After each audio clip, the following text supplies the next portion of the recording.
皆さんこんにちは。スポーツのディープな裏側をロジカルに、そして熱く解き明かすスポーツディープアイズへようこそ。ナビゲーターのケンジです。アシスタントのみさきです。今日もよろしくお願いします。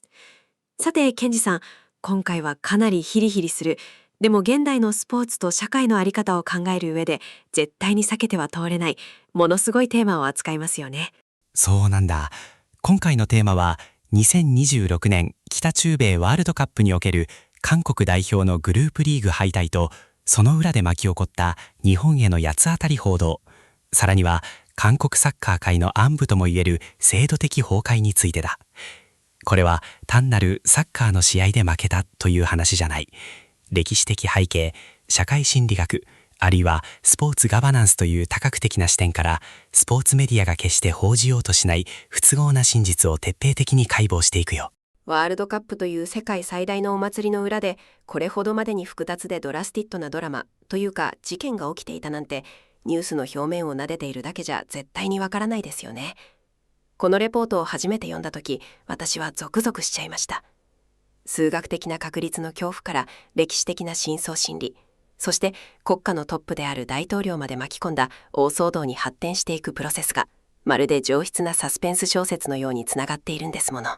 まさにその通り。今回の解説では怪しい噂話や陰謀論ではなく、しっかりとした一時情報や現地のメディア報道、さらにはデータ統計サイトの分析などをベースに進めていく。だからこそ見えてくる真実が非常に重いんだ。例えば日本のサッカーファンにとってもおなじみのメディアであるここからネクストや、試合データに定評のある激サカ、さらには韓国を代表する言論機関である朝鮮日報や中央日報といった具体的なソースを実名で挙げながら、事実に徹底的にこだわって語り尽くしていくよ。めちゃくちゃ楽しみです。日本が引き分けたから韓国が落ちたなんていう、一見すると何言ってるのと思ってしまうようなメディアの八つ当たり言説が、なぜ生まれ、なぜ国内で大炎上したのか、その背景を解き明かすことで、日韓関係の深層にある心理構造まで見えてきちゃうんですよね。視聴者の皆さんもぜひ最後までじっくりと耳を傾けてみてください。それでは早速次のパートから全体のダイジェストとなるエグゼクティブサマリーをお届けします。さあ、ここからはこの巨大なレポートが提示している驚くべき発見の数々をぎゅっと凝縮して、まずはサマリーとしてご紹介します。ケンジさん、このレポートが暴き出す革新的なポイントって一体どこにあるんでしょうか？一言で言えば多席のシステムが限界を迎えた瞬間ということだね。このレポートは2026年ワールドカップで韓国代表が直面した悲劇を4つの大きな軸で整理している。数理的な圧迫による他力本願の末路。初戦のチェコ戦で勝利しながらメキシコ、南アフリカに連敗して勝ち点3のグループ3位に沈んだ韓国が、他以上の結果次第でベスト32に進出できるかどうかという数理的な拷問に等しい状況に追い込まれ、確率が 87.6% から最終的に 0% に収束していく悲劇的なデータ分析だ。2つ目は対日八つ当たり報道の戦術的誤謬。日本対スウェーデンが1対1で引き分けたことに対し、韓国メディアオセンなどが何をしても役に立たない憎たらしい日本と感情的に非難した。しかし実際の試合展開や森保一監督の戦術、特に長友佑都の起用といった高度な判断を無視した極めて身勝手な八つ当たりであった事実だ。なるほど。自国の敗退の痛みを日本の戦術的引き分けのせいにすることで、精神的なパニックを防ごうとしたわけですね。そして3つ目の軸がそれを裏支えする韓国特有の精神文化、ウラン・ハンの心理ダイナミズムですね。その通り、自己の脆弱なプライドを守るために自分たちの実力不足という内罰的な事実に蓋をして、冷酷な日本が助けてくれなかったという多罰的帰属を行う。これは社会心理学における自己愛防衛の典型例なんだ。そして4つ目。これが一番深刻な部分なんだけど、大韓サッカー協会 KFA のガバナンス崩壊と政治的闘争、コウ・ミョンボ、ホン・ミョンボ監督の不透明な選任プロセス、パク・チセン、パク・チソンやアン・ジョンハンといったレジェンドたちからの強烈な内部告発、リザイメン、イ・ジェミョン大統領による政府監査のメス、そしてそれに対抗するために KFA が使った FIFA 規約第19条、政府関与による追放脅しという人質戦術だ。わー、どれ一つとっても濃厚すぎるテーマですね。サッカーの話をしていたはずが、いつの間にか国家レベルの法制度や地政学的レバリッジ、さらには民族の歴史的深層心理にまで話が広がっていくなんて、まさにマスメディアが絶対に報道しない真実そのものです。この各論の詳細については、この後のパートで一つ一つ丁寧に徹底的に解き明かしていきますので、皆さん耳をかっぽじって聞いてくださいね。よし、それじゃあまずは事の発端となった2026年ワールドカップグループステージ、悪夢の他力本願への転落プロセスから詳しく見ていこうか。さあ、ここからは具体的な戦いと韓国代表が陥った数理的な地獄について詳しく話していこう。2026年北中米ワールドカップ、韓国はグループ A に属していた。美咲、大会前の韓国内の雰囲気はどうだったか覚えているかい？はい、韓国国内では欧州の第一線で活躍するスター選手を数多く揃えていることから、史上最強の黄金世代なんて呼ばれていて、非常に楽観的なムードが漂っていたんですよね。実際、データ統計サイトオプタが算出した大会前のグループリーグ突破確率は、なんと初期予測値で 94.00% というほぼ確実視されるような超高水準だったとレポートにも書かれています。そう、そしてグループリーグの初戦、チェコ代表相手に見事な逆転勝利を収め、その楽観論は最高潮に達したんだ。ところが悪夢はここから始まった。第2戦のメキシコ戦に敗れ、そして運命の第3戦。相手はグループ最弱と召されていた南アフリカ代表だった。2026年6月24日、メキシコのモンテレイスタジアムで行われたこの試合、韓国は引き分け以上で自力での決勝トーナメントベスト30に進出が決まるという極めて有利な状況にあったんだ。でも結果は0対1での完封負け。サッカー専門メディアの激サカや FIFA 公式マッチレポートでも大々的に報じられましたけど、この敗戦が全ての狂いの引き金になったんですよね。自力で突破する道を自ら閉ざしてしまったことで、他グループの対戦結果、つまり他人の親切や都合に自国の運命を完全に委ねるしかないという恐ろしく不安定な他力本願の状況に転落してしまったんです。その通り、今大会から出場枠が48カ国に拡大されたことで、各グループ3位の12チームのうち成績上位8チームがベスト32に進出できるというやや複雑なレギュレーションが適用されていた。だから負けてもまだ望みは残されていた。残されていたからこそ、その後の他以上の結果に一喜一憂し、最終的に絶望するという生殺しのような数理的な攻め具を受けることになったんだよ。自力で決められなかった代償は信じられないほど重かったんだ。その南アフリカ戦なんですけど、試合前からスタメン発表を見たファンやメディアの間に激しい動揺が走ったそうですね。そうなんだ。当時の韓国代表を率いていたコウ・ミョンボ、ホン・ミョンボ監督が下した決断は誰もが耳を疑うものだった。キャプテンであり、イングランドプレミアリーグでも得点王に輝くなど、世界的な絶対的エースであるソン・フンミンを先発メンバーから外し、ベンチスタートにさせたんだ。いくら過密日程やコンディション調整があるとはいえ、グループリーグ突破がかかった第一番、しかも勝たなければならない試合でエースを外すなんて、普通じゃ考えられない強気の一手ですよね。フットボールチャンネルの記事でも、この判断が戦術不在の最たる例として厳しく批判されていました。本監督の狙いとしては、前半を強固な守備でのそぎ、相手が疲れてスペースが生まれる後半開始からソン・フンミンを投入して一気に勝負を決めるというシナリオだったんだろう。しかし現実は甘くなかった。南アフリカは最初から極めて強固な守備ブロックを形成し、素早いカウンターを牙を研いで待っていたんだ。後半からソン・フンミンがピッチに入ったものの、組織的な連動性が皆無の韓国はエースにボールを渡すことすらままならなかった。そして後半18分、一瞬の隙を突かれて南アフリカのタペロマセコに決勝のゴールを許してしまったんだ。朝鮮日報の社説では、衝撃的な敗戦、韓国の実力が恥ずかしいほど全く足りていなかったと酷評されていましたね。エースの先発落ちた流采配ミスとピッチ内での戦術的機能不全。このダブルパンチによって韓国は最下位だったはずの南アフリカに歴史的な初白星を献上し、自ら崖っぷちに追い込まれた。本監督のこの采配は韓国内で最悪の一手として猛烈なバッシングを浴びることになったわけですね。さあ、南アフリカに0対1で敗れた直後、韓国代表とサポーターを待っていたのは、高会場のスコアシートを凝視し続けるという精神的に最も過酷な時間だった。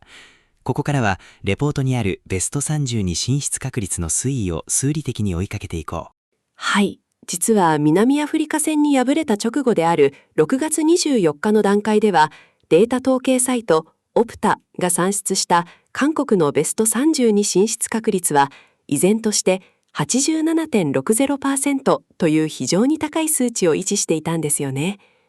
普通に見れば、まあいくらなんでもこれだけ確率が高ければ、どこかのグループの結果が味方して滑り込めるだろうって高をくくってしまいそうな数字です。そう思うよね。12個あるグループの3位のうち8チームが入れるわけだから、1勝2敗で勝ち点3、得失点差-1という成績はそこまで致命的ではないように見えた。しかし、この 87.60% という数字は、あくまでまだ行われていない他グループの膨大な対戦パターンの平均値に過ぎない。現実の試合が一つずつ消化され、具体的な結果が確定していくにつれて、この確率は他力本願の脆さを露呈し、急降下していくことになる。まさに他力本願の数理的圧迫ですね。翌日の6月25日、他グループの動向が動き出します。この日、韓国にとって最初の決定的な打撃となったのが、強豪ドイツの敗北、そしてスウェーデン対日本の引き分けでした。これによって、韓国の進出確率はなんと一気に 53.24% へと急落したんです。わずか1日で34ポイント以上も確率が消し飛んだんだ。この時、韓国内の焦燥感は一気に跳ね上がった。自分たちの運命のダイスが自分たちの手から完全に離れ、他国のピッチの上で無慈悲に転がされている。この数理的な包囲網が狭まっていく感覚こそが、韓国メディアの感情を狂わせ、次のパートで語る対日八つ当たりへと向かわせる心理的な土壌になっていくんだ。53% まで落ち込んだ確率ですが、悪夢のカウントダウンはさらに加速していきます。6月26日、他のグループでも韓国にとって不都合な結果が次々と舞い込んできます。そうなんだ。頼みの綱だった他グループの番狂わせが起きず、強豪国が順当に勝ち点を積み重ねたり、あるいは3位チームが勝ち点で韓国を上回るシナリオが次々と現実化していった。この日、確率の数値はついに 32.90% にまで低下。もはや進出できる可能性の方が低いという絶望的な領域に突入したんだ。そして6月27日、クロアチアがガーナに2対1で勝利した時点で、確率はさらに削られて 24.11% に。韓国内のスポーツ掲示板や SNS では、悲鳴と怒号が飛び交うお祭り騒ぎ、というか地獄絵図になっていたそうですね。そして最後の瞬間が訪れる。他グループの最終戦、コンゴ民主共和国対ウズベキスタンの試合だ。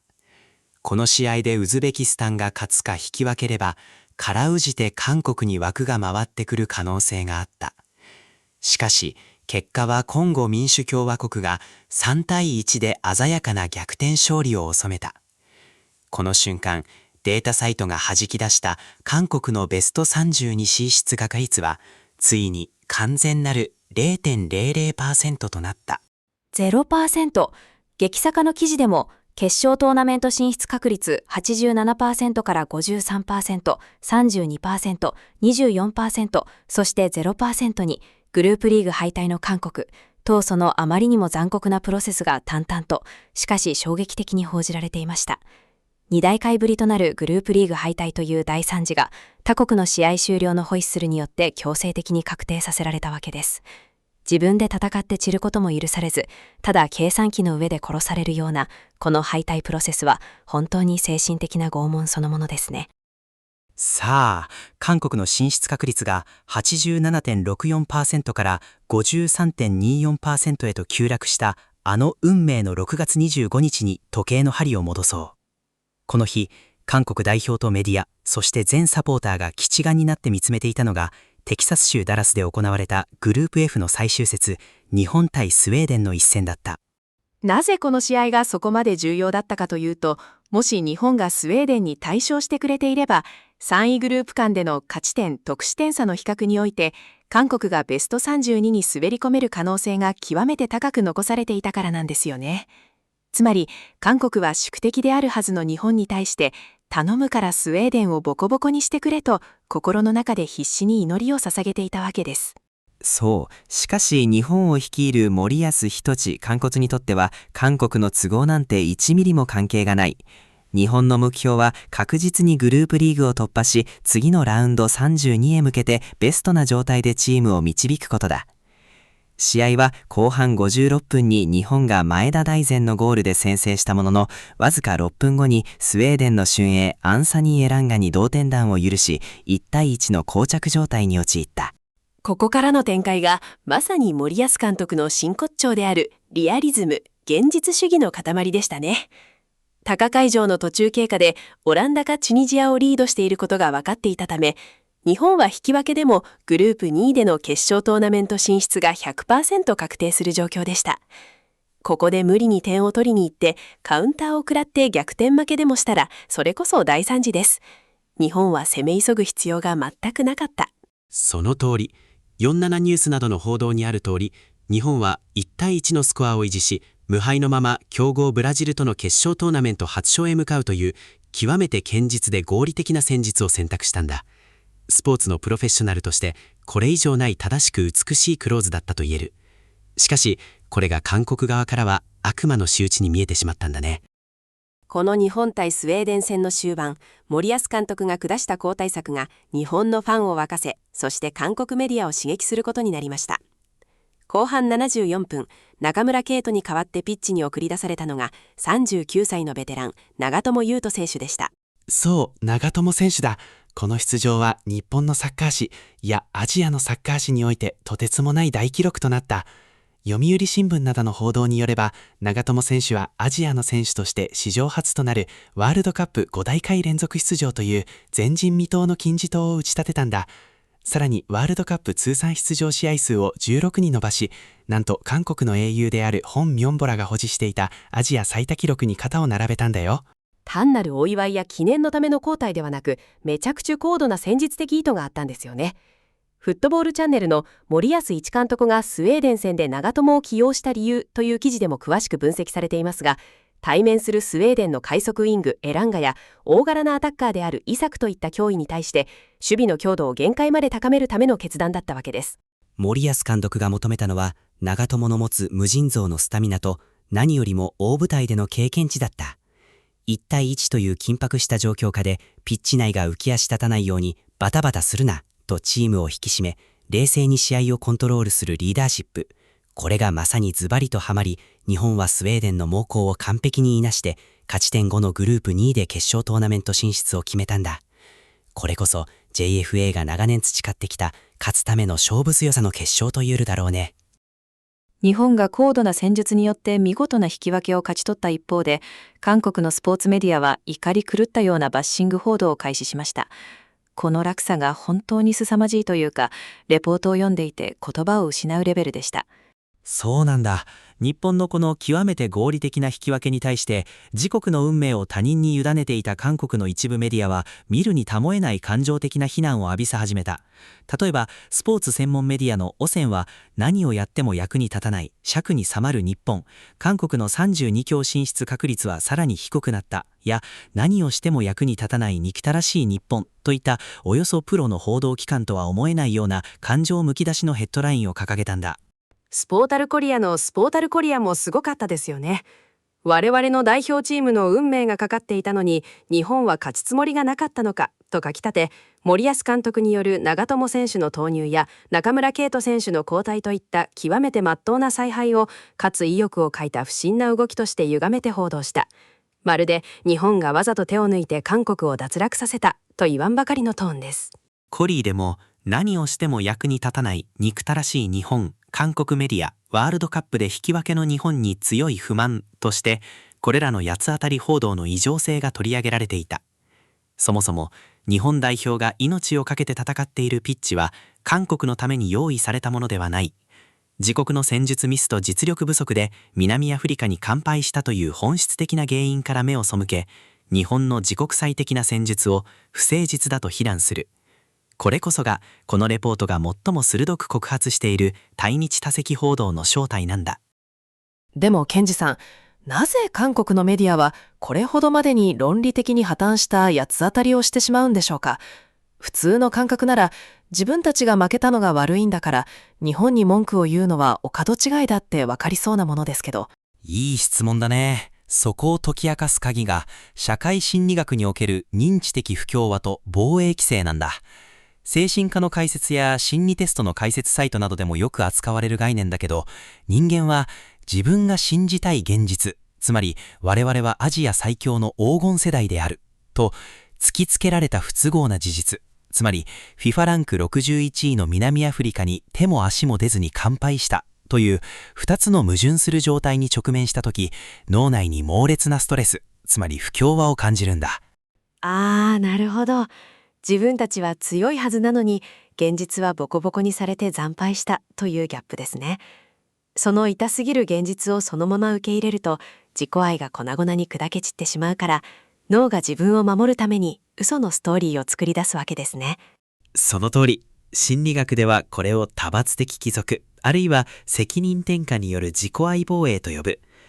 自分たちの無能さを認める内罰的帰属のは精神的にあまりにも苦しい。だから自分たちは悪くない。悪いのは米国に引き分けた日本だ。日本がスウェーデンに勝っていれば我々は突破できたのに日本が邪魔をしたんだという外側の悪者、つまり日本に原因を押し付けるストーリーに逃避する。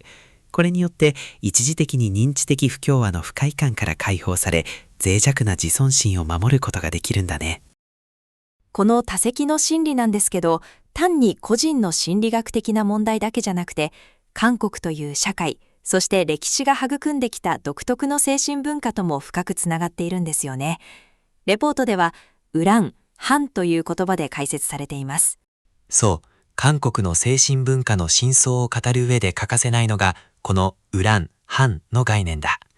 学術的にも手塚山学院大学人間科学部が発表した論文等で参照されている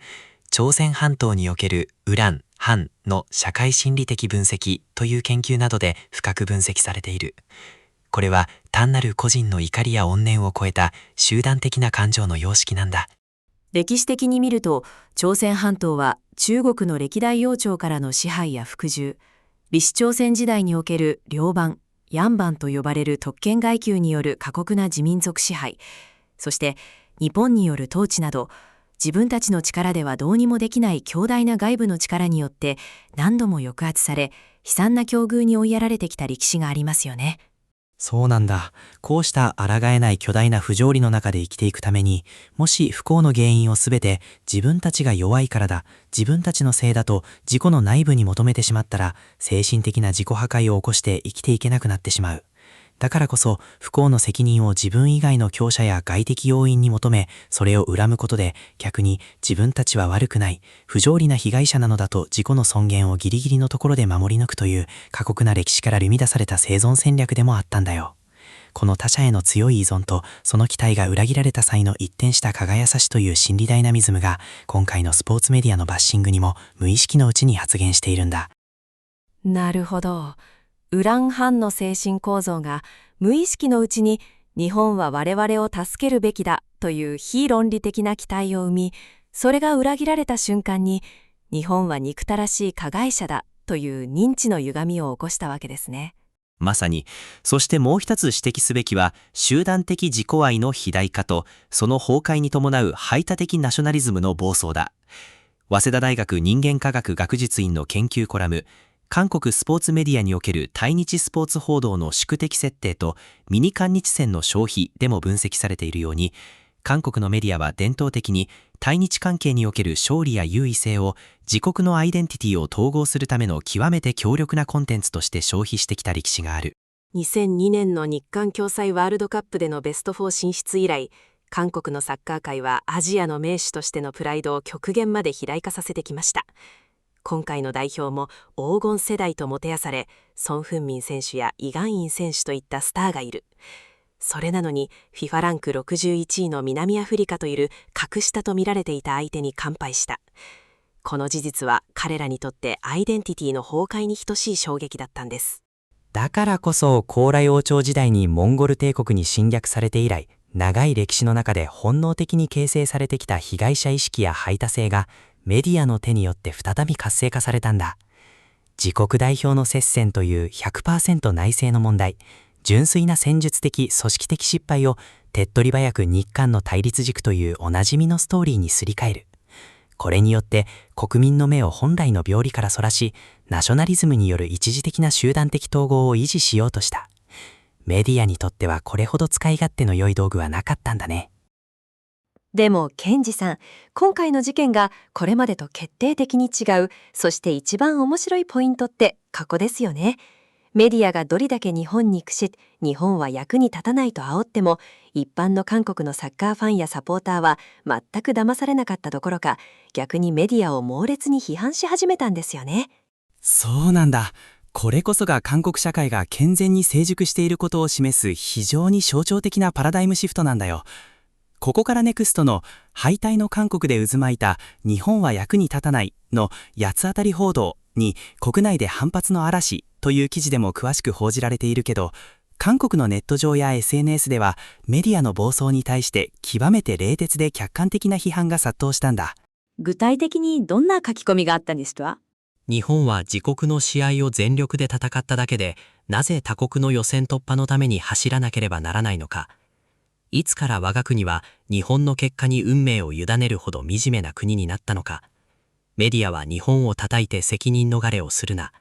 目を覚ますべきは南アフリカに完敗した自分たちだ。といったフェアプレー精神に満ちた客観的で冷静な意見が圧倒的多数を占めたんだ。次時代的な反日ナショナリズムを盾にすれば世論をコントロールできると思っていた旧態依然としたメディアに対して、客観的なファクトを重視するデジタルネイティブ世代やスポーツマンシップを重んじる新しい市民社会がノーを突きつけたわけですね。他人のせいにする多責モデルがついに国内でも機能しなくなってきた。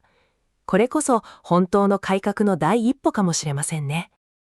この世論の猛反発に拍車をかけたのが、韓国サッカー界の歴史を築いてきた本物のレジェンドたちの怒りと深い嘆きでしたね。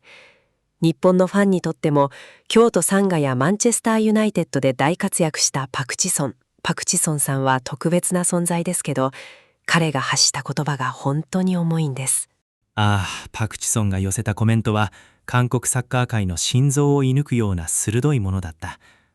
古希の記事、日本は助けなかったは筋違い、韓国ワールドカップ敗退で吹き出した多責報道とパクチソンの重い嘆きでも大きく取り上げられているが、彼はこの悲劇をもう何年も前から十分に予想できた結果だと一蹴したんだ。同じ過ちを何度も繰り返し、ピッチ内外で進歩のない代表チームの惨状に対してただただ惨めな気持ちになると吐露し、協会の抜本的な構造改革を涙ながらに訴えたんだよ。そしてもう一人、2002年ワールドカップの英雄であり、日本の清水エスパルスや横浜 F マリノスでも活躍した安定藩アン・ジョンハンさんも極めて厳しい言葉を投げかけていましたね。そう、アン・ジョンハンは中央日報のコラムなどでメディアが敗戦のショックを隠すために日本への八つ当たり報道を展開している風潮をプロフェッショナルとしてあまりにも恥ずべき態度だと一喝した。ピッチの中で起きた戦術的敗因、走り負けた事実、組織としての機能不全から目を背け、外的要因に責任をなすりつける精神的な甘さこそが韓国代表を弱体化させている根源だと冷徹に、しかし愛をもって厳しく戒めたんだ。レジェンドたちがこうして声を揃えてメディアと協会を糾弾したことで、多責報道による目覚ましは完全に失敗に終わったんだね。レジェンドたちがそこまで怒るのも無理はありません。実際のピッチ内の戦術は素人が見ても、これで勝てるの？というくらいお粗末なものだったそうですね。そうなんだ。韓国の著名なサッカー解説員であるパクムンセイ・パクムンソン氏がラジオ番組やニュースメディアスターニュースコリアのインタビューなどで暴露した内幕は本当に凄まじいものだった。ホン・ミョンボ監督の戦術は現代サッカーのトレンドから完全に周回遅れのものだったんだ。基本フォーメーションとして採用されたのは守備時に5バック気味に張り付く昔ながらの硬直化した3バックで、攻守の連動性が全く考慮されていなかった。レポートには、やってくれサッカーというちょっとクスッとしつつも絶望的な言葉が使われていますね。そう、まさにやってくれサッカーなんだよ。組織的なパスワークやビルドアップ、連動したプレッシングの約束事が何もないから、ピッチ上の選手たちはリゴー人、イガインやファン・インボムといった個人のひらめきやインスピレーションだけで何とか打開しようとするしかない。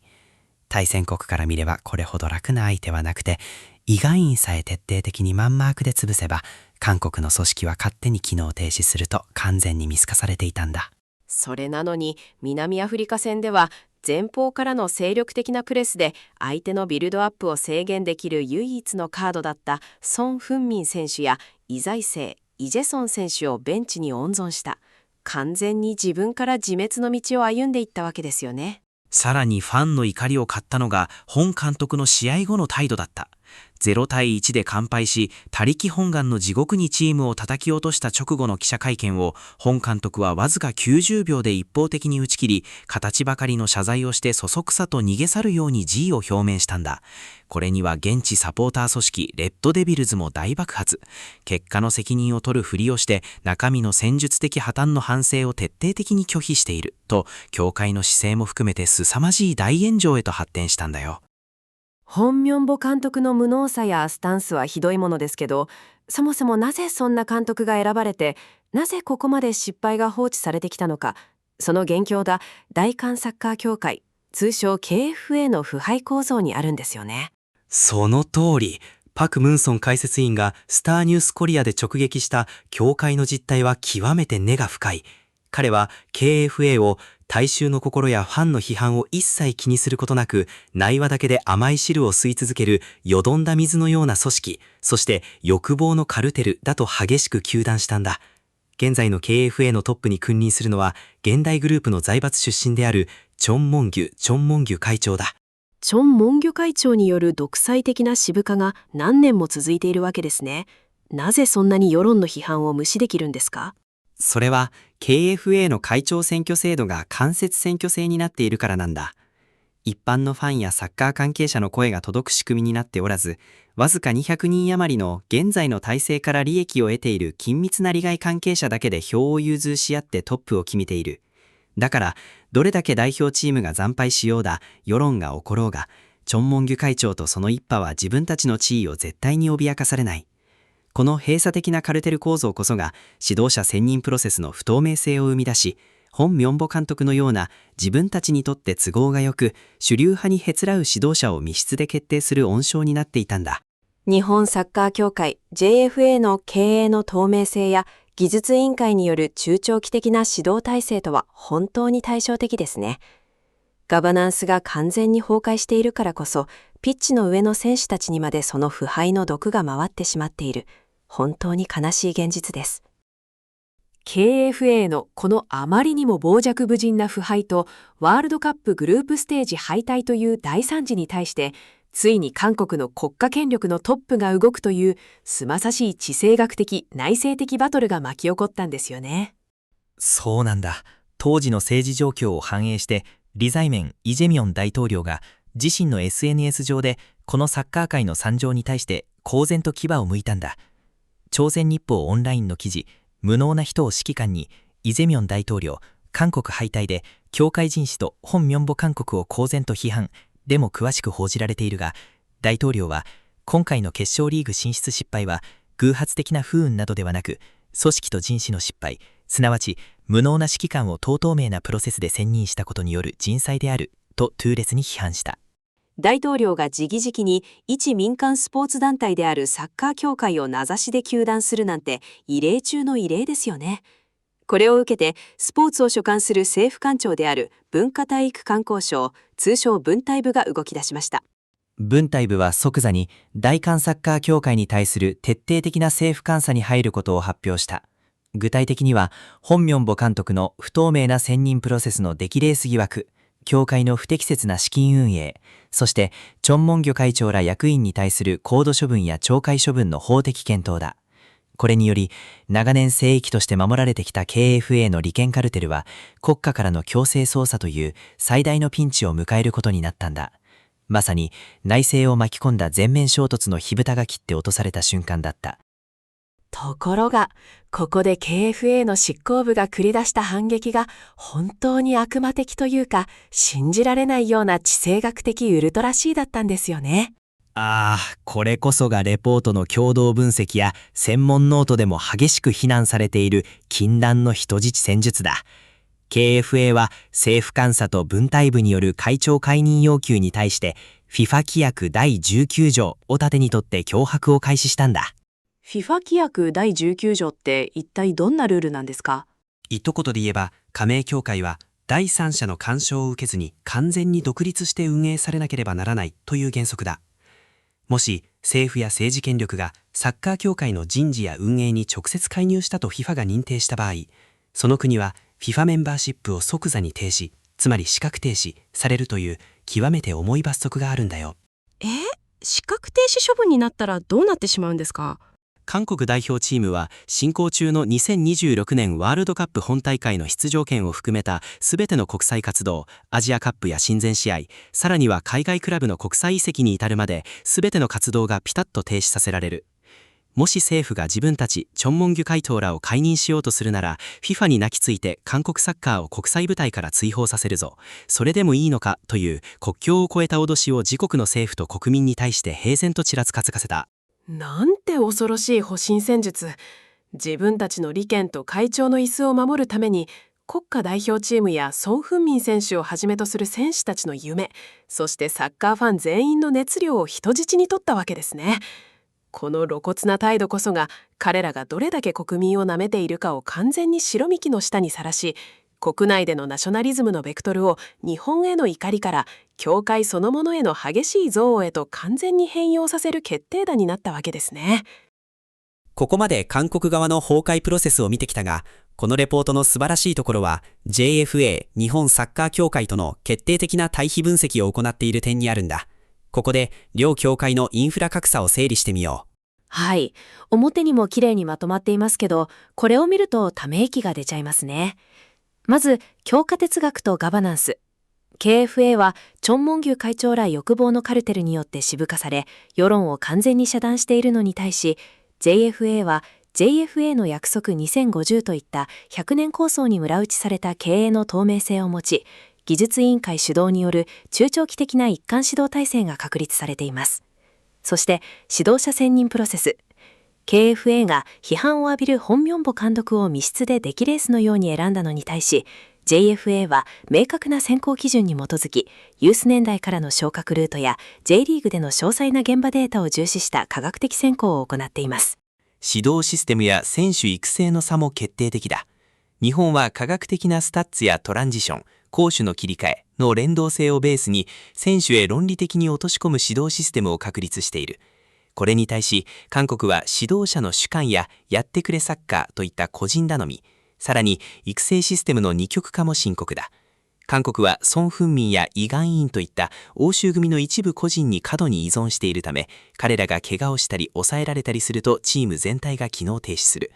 対する日本は J リーグという極めて強固なピラミッドを土台に世代全体の底上げを行い、組織的に欧州移籍ルートをインフラ化している。この構造的な強さが先の日本対スウェーデン戦での引き分けを冷静に勝ち取る戦術の厚みにつながっているんだよ。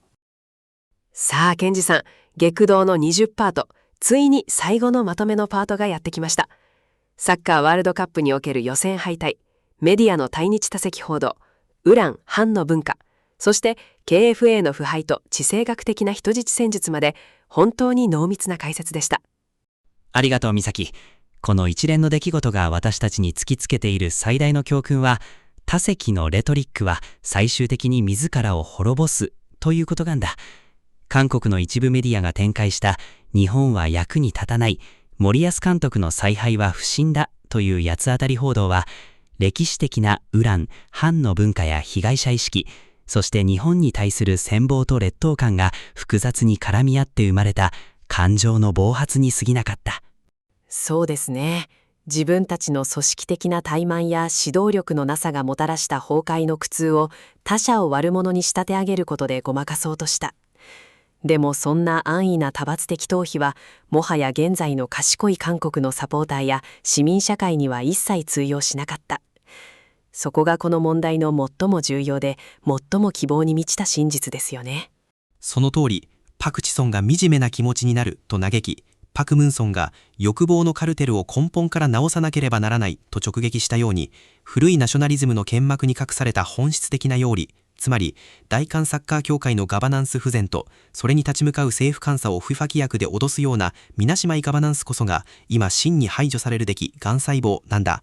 他国に依存し他国の結果に怒りをぶつけているうちは、自分たちのピッチの上で起きている本当の戦術的課題も指導者の育成も何一つ解決しませんものね。韓国サッカー、ひいては韓国の社会やスポーツ界がこれから復活に向けて身に向き合うべき相手は、ピッチの向こう側にいる日本代表でもなければ、冷酷に見えた他国でもない。古い多席的なナショナリズムにしがみつき、閉鎖的な利権のカルテルにとらわれて改革を拒み続ける自分たち自身なのだから。このレポートが暴き出した真実をサッカー界が真摯に受け止め、新しい一歩を踏み出すことを切に願うよ。はい、本当に素晴らしい、魂の震えるような徹底分析でした。健二さん、今日もありがとうございました。こちらこそ。それでは皆さん、また次回お会いしましょう。さようなら。さようなら。